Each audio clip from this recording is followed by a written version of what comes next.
Hello mga guys, for this video is magtuturo tayo kay Commander kung paano gamitin yung scooter. Tutor kaya naman tayo nakapagpalit ng motor ay dahil din sa kanya. Hehehe.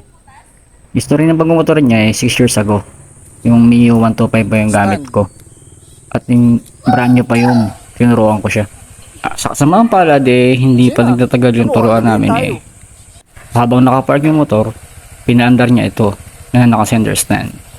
Ayun, pagkababa ng center stand napiga niya ng husto ang silinyador. Buti na lang at sa looban nangyari at walang nasaktan. At mabuti nandun ako sa malapit lang. Bunga nang nangyari nagasgasan yung ibabaw ng paa niya. At medyo may gasgas din yung motor sa bangka ng scooter. Kaya mula noon, hindi ko na siya tinuruan o pinagamit mo ng motor. Dahil nga may pagka-nervyosa siya. Hanggang sa napaso na lang ang kanyang student permit. Sa ngayon naman, nakukulitan na kasi ako sa kanya. Kaya pinabigyan ko siya na turuan. Kasi nga daw, para daw siya na daw yung mag-drive. Papasok ng pinugay. Kala mo naman ganun kadali lang yun. Sabi ko nga, tingnan natin. Turuan ko siya. At tingnan ko kung marunong pa.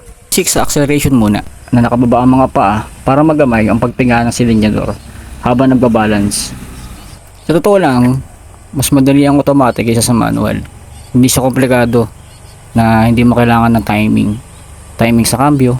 Basta dito, basta malaman mo lang kung paano pumiga ng silinyador at paano ito kontrolin at gumamit ng preno ay okay na.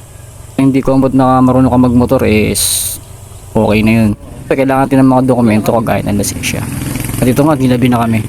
Salamat sa panonood mga guys ha. Bibili pa kami ng ulam. Ingat tayong lahat.